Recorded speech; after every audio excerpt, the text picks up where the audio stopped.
Okay, episode 12 of Mockpod. Happy New Year to everyone. Yeah. Okay. Hope you had a great one. Hope you got lots of partying in. And Yeah, before we get into everything, just want to say that this will be our final YouTube episode. yeah, so please do, if you're a subscriber here or you want to be a subscriber, just... So if you're an Apple user, of course, iTunes. If you're a PC user, you can go to our website, mockpod.com. Yeah, and if you just scroll down, you'll be able to catch every episode that way as well. Yeah. Little trick is just to click on the title, and that'll give you the access to playing the episode live or to download it for free, of course. Everything's for free. Full time. You just got back from China, so... I did. Exciting times. Yeah, I've spent a couple of weeks in China now, and it's nice to be home. There's a massive thing I need to address. I heard that you had a very rough ordeal on a bicycle. Oh, I did. So for 1 hour, Yeah. I believe that you rode around, Yeah. sweating bullets, Yeah. in a reddened face paddock. Yeah. Yeah, it was rough. It was in... Where was it? It was in... What part of China? It's in central China. Central China. I think it's still in the Sichuan province, but Okay. it's basically just southeast of where the pandas And live. can I clarify, this was your one and only bike ride in China? Oh yeah. I'm super glad that we didn't ride around Beijing, actually, because I probably would have been dead. That's what would happen. But So quiet provincial town, you're thinking, okay, it's pretty quiet. Well, Set the that's scene what for I'm me. thinking. I'm The weather was thinking good? it's pretty good. What was the weather like? Weather's okay. It's Okay. balmy. So it's balmy. Overcast. So everything's set up for you for a Yeah. nice bike ride. It is. So we get So this you're with little your bikes. partner. Yeah. You have a tour guide. Yeah. So there's 3 bicycles 3 on the road. bikes, yeah. Okay. So- And you're in which position? Well, I in a mix of like center and last. But more so last, yes. More so last, That's yeah. right. Yeah. Okay. But problem is riding through to the checkpoint. Yeah. There's a road that's still used by heaps of cars and heaps of bikes. Yes, you are essentially an urban road. Yeah, so it's in a village, but it's busy enough to be an urban road. Now, And in Australia, not you- only bikes, by the way, also tractors, massive tractors that just go. Can I say, in Australia, essentially you can ride a bike, you could be riding at 10k per hour, Yeah. and you're in front of a car, and you can hold a car up for like an umpteenth amount of time, Yeah, okay? yeah. This is legal on many Australian roads. Yeah. Can you do that in China?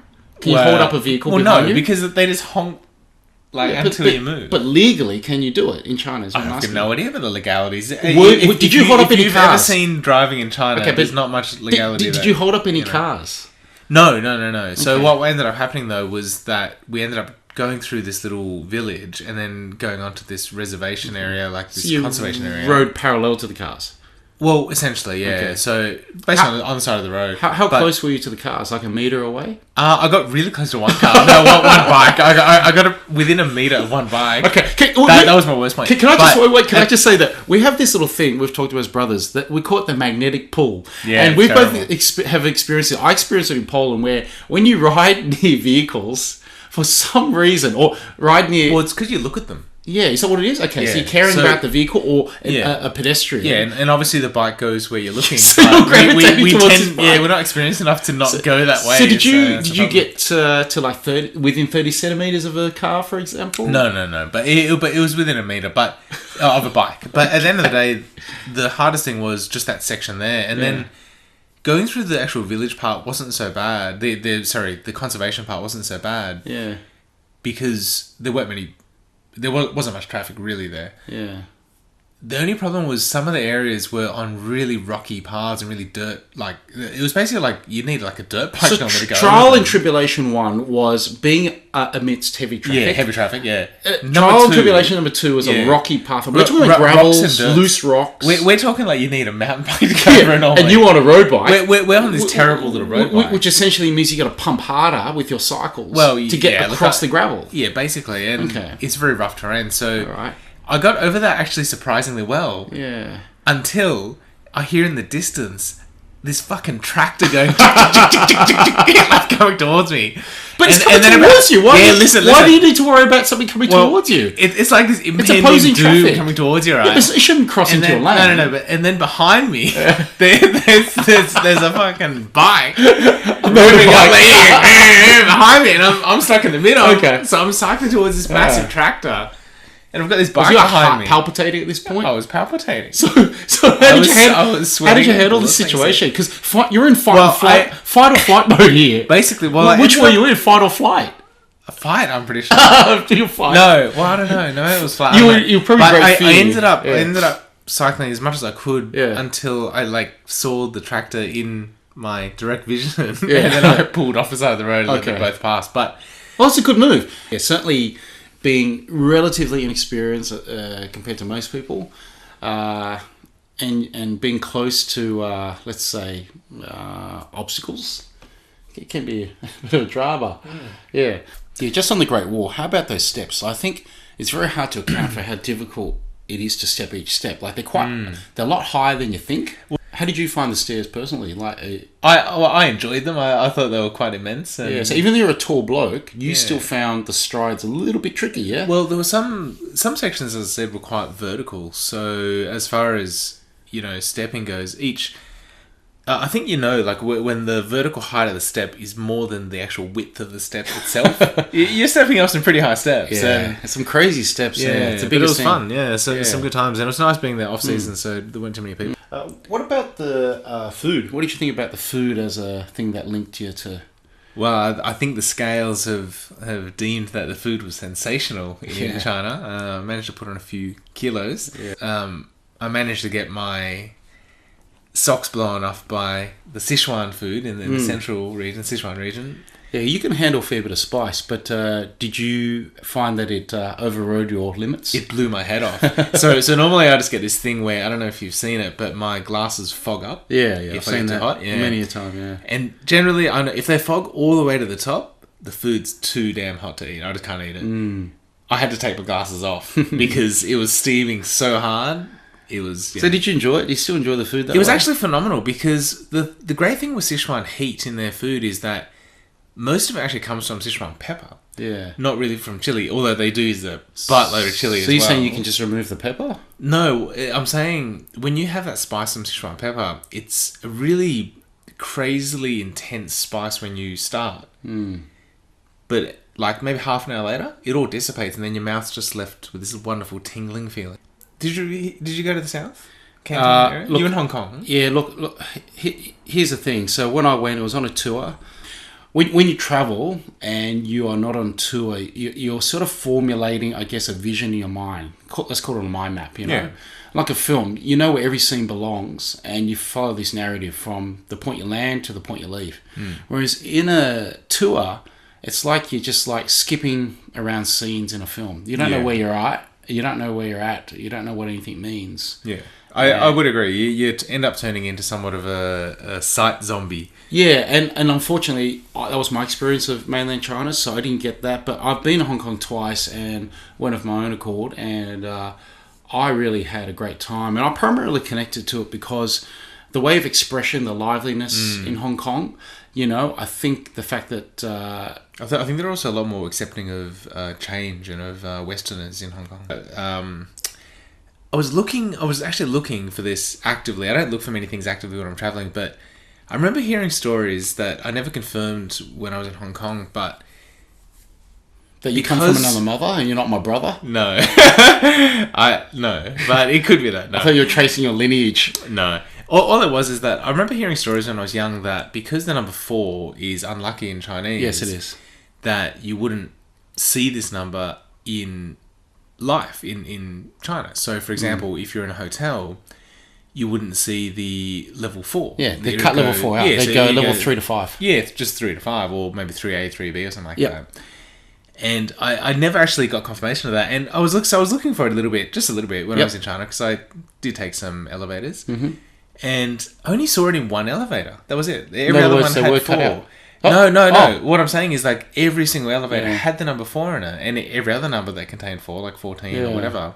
They were left there. Yeah, but there was only one elevator that I found that didn't have the number 4. So, but is that a generational thing where these elevators have been updated? These of course, they're new elevators. So maybe it's that mindset. It's a Western influence now. Yeah, of not accepting that old superstition, and also generational change. Yeah, that's right. So. So it's interesting, the whole superstition thing. So talking about superstition and the number 4, yeah. Do you believe in Chinese superstition or in fact any kind of superstition? Well, let's start with Chinese superstition. That one in particular, where it sounds like the word for death. Yeah, in Chinese. Yeah, in Cantonese. Is it the same in Mandarin? I believe they. I'm not sure. Yeah, but I believe they follow the same principle that fall's bad. Yeah. Yeah. So I don't put any credence into it. No, but I guess superstitions are a funny thing because I think a lot of people. Yeah, but so you're saying you generally don't believe in superstition? Generally, I don't. But in saying that, you still wouldn't go out of your way to do some of the things that are considered superstitious, in my opinion. Well, that's me personally. Okay, so for example, can I set up a scene though? Yeah. Well, let me give you a quick example. So, like, if someone said, "I'll give you $10 if you smash that mirror with a hammer," will you smash it? I'm not that desperate for $10, so that's $100. That's a moot point. $100. I'm not that desperate for $100. $1,000. Yes, I'll smash it. It's all about money then. I don't give a damn about superstition. Okay, but can I give you a situation? You know what it gave you though, if you believe in the superstition? No, well, look, can I? Yeah, but you just got 7 years of bad luck for the $1,000. Was that worth it? I think so. Okay, what about you? Would you do it? For but is that believe? Yeah, but would you smash the mirror for $1,000? Well, that's the thing. I probably wouldn't because, like I said, like I wouldn't go out of my way. So I'm putting $1,000 on the table. You're not smashing that mirror. Where's the $1,000? I want to see it. If you lay it on the table, you're smashing that mirror. If you lay it on the table, I'll smash a mirror. You are jumping up from your seat and you are smashing that mirror. Hey, look, can I put this one? You're at a party, okay? And then you said to your friend, "Oh, yeah, I've been healthy so far in life. Touch wood." Do you have to make sure you go and find a bit of wood and touch it? No, I think it's more of a social ritual these days. But so you wouldn't worry about that? No, but again, like if you're... So you got a wooden table right in front of you. No, okay. Are you knocking on that piece of wood? That's what I'm saying. If it's right in front of you, for sure. But if you are standing in like a field of grass and you can't find a piece of wood to touch, what are you going to do? Well, I'm not going to have that conversation. Well, let's just say you do. What are you going to do? You're going to look for twigs on the ground in the dark? I think that counts. Maybe, but I think at the end of the day, though, I think it's one of those things that it's become obviously a social convention that you do if you're around wood and you just do it. But I mean, do you believe in that?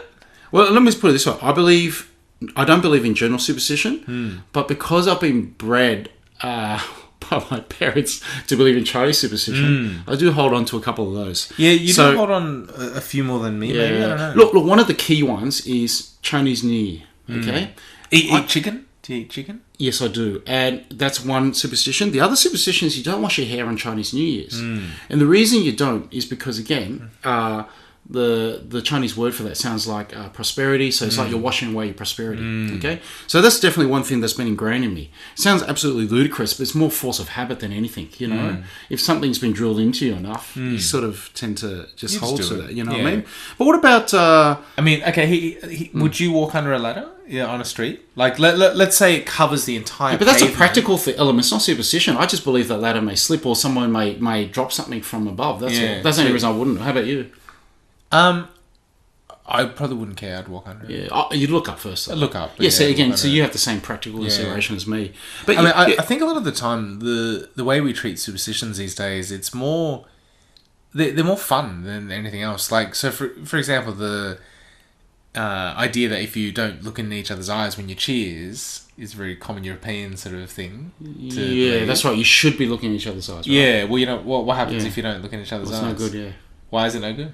I don't know. You lose your connection, something like that. No, it's always the same. It's just 7 years of bad sex. That's always because they're Europeans, man. That's what you know.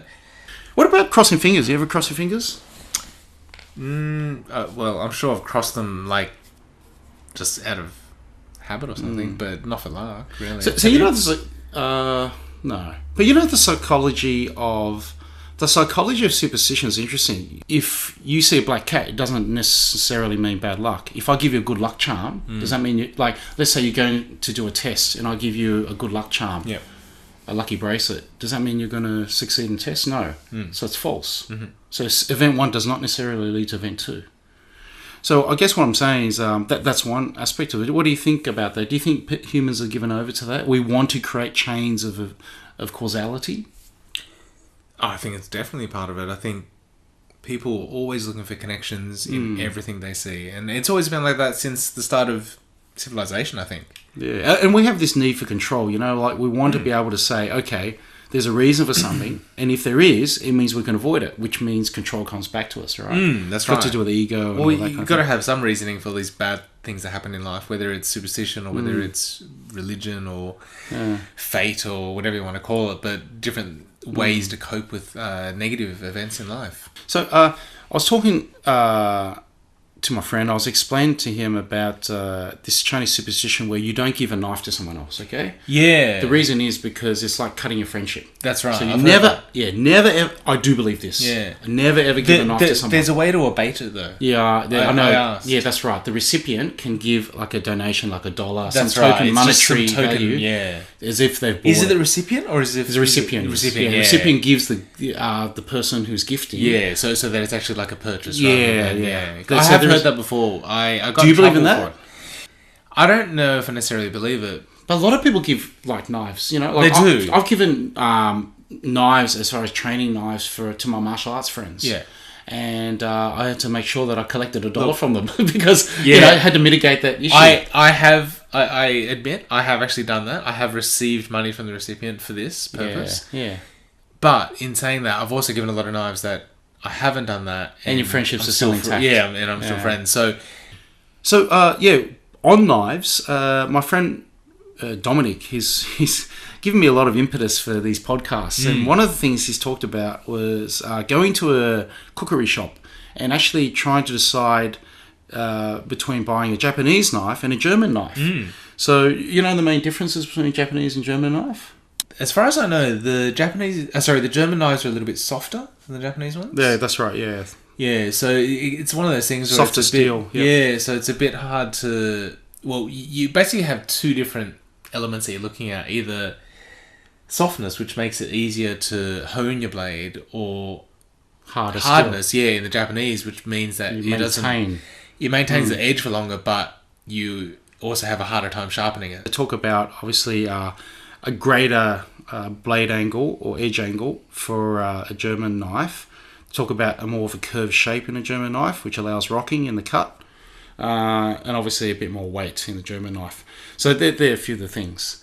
Anyway, my friend was talking about maintaining these knives because he really couldn't decide which knife did you go for? Well, he was advised to actually buy the German knife. Do you know why? I'm guessing because it's just easier to maintain at home. Yeah, essentially the thing is that if you get a Japanese knife, the advice he was given, now rightly or wrongly, I don't know, but this is from the the person who sells knives at this shop. He said that you have to be careful with the angle of the Japanese knife, being that it's a finer angle. Usually it's about 15 degrees versus a German blade, which is about 20 degrees. Numbers seem to vary when you check with different people, but basically the maintenance with a sharpener seems to favour the purchase of a German knife, meaning it's easier to... Yeah, because it's still softer. Yeah, because otherwise you need really good sharpening equipment and also sharpening knowledge. That's right. How to sharpen the Japanese Yeah, knives. I can't say like I'm an absolute expert on this, but I feel that I would probably go German knife based on my friend's advice. What would you go 100%. for? No, I'd go German as well because you want ease of maintenance. Like, it's cool that a Japanese knife will keep its edge for longer, and I think if you don't do much cooking, that'd be a great thing. But I cook a lot, so I think having the knife that I could just easily sharpen quickly. What kind of cutting do you do though? Do you do like precise fine work, or do you do like smashing through bones and heavier kind of work? Well, it's rare that I smash through a bone, but because they advise that the precise work necessitates more of a Japanese style. Of course, knife, well, it makes sense having the sharper blade, but in saying that, I mean, I think really the solution is to have both. At the end of the day, so. if you can afford it. But I guess always I'll have this image of Japanese knives being linked to the martial world and of the wonderful samurai. sword. Yeah, the samurai, the beautiful. Have you heard of the folding of the steel? Explain it. You've never heard of that? Where they, to make the katanas and other blades they used, where they would have this process of folding the steel. So that what they want to do is separate the soft from the hard. Yeah. Soft should end up being in the core, and hard should end up being everywhere else. Okay. So there's flexibility and strength. Exactly, Okay. and that's the true key of these swords. And Just as a reminder, episode 12, this will be our last one on YouTube, and we'll be going to the new platforms, iTunes and the... We're excited to see you on iTunes, and you can check out our website. www.mockpod.com. That's it. mockpod.com. That's it. Okay.